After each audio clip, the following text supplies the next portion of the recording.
Мугалимди кемсинткен окуучулардын ата-энесине айыппул салуу каралууда. Каныбек Туманбаев президенттин иш башкаруучусу болуп дайындалды. Жалал Абадтагы жарылуудан жабыркаган 3 адамдын абалы оор. Саламатсыздарбы, эфирде Айтмакчы программасы.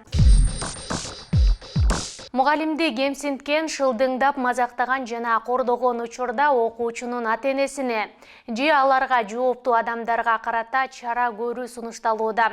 Буга байланыштуу мыйзамдын долбоору бүгүн 30 майда парламенттин социалдык саясат боюнча комитетинде талкууланды. Мыйзамды демилгелеген депутаттардын бири Мирлан Самыйкожунун айтымында бузуулар кодексине өзгөртүү киргизүү сунушталып, 12-16 жаш курактагы балдар мугалимге ушундай мамиле жасаса 2000 сом айып салуу сунушталууда. Эгер окуучу бул аракетин 1 жылдын ичинде 2 жолу кайталаса 5000 сом айып каралган же 3-5 суткага камалышы мүмкүн. Комитет мүчөлөрүнүн дээрлик бардыгы бул демилгени колдоду. Депутат Рыспек Атажанов коомдук тартипти бузган балдар колунда бар үй-бүлөнүн балдары экенин айтып, айып пулдун суммасын көбөйтүүнү сунуштады.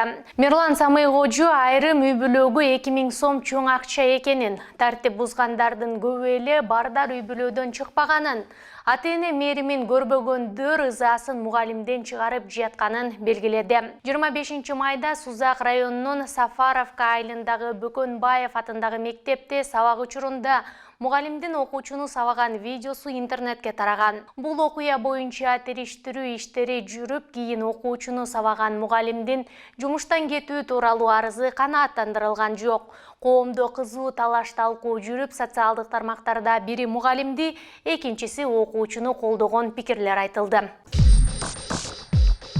Президенттин иш башкаруучусу Тилек Батырканов башка ишке өткөндүгүнө байланыштуу кызматтан бошотулду. Тиешелүү жарлыкка президент Садыр Жапаров кол койгонун мамлекет башчынын басма сөз кызматы билдирди. Президенттин дагы бир жарлыгы менен Каныбек Туманбаев иш башкармалыктын жетекчиси болуп дайындалды. Каныбек Туманбаев 1981 жылы 30 сентябрда Жалал Абад облусунун Аксы районунда туулган.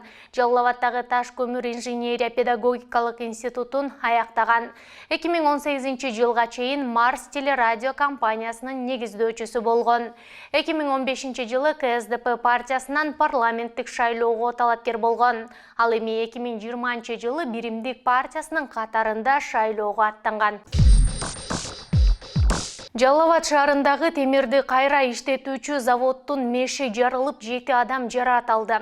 Алардын үчөөнүн абалы оор. Бул тууралуу облустук клиникалык оорукананын башчысы Кумар Ботокараев алар учурда жандандыруу бөлүмүндө жатканын билдирди. Анын айтымында ооруканага кайрылгандардын 4-өө биринчи медициналык жардам алып үйлөрүнө чыгып кетишкен. Ал эми абалы оор деп баалангандардын денелеринин 40-80 жана 90% күйгөнү айтылды. Азырынча кырсыктын себептери жана зыяны толугу менен тактала элек.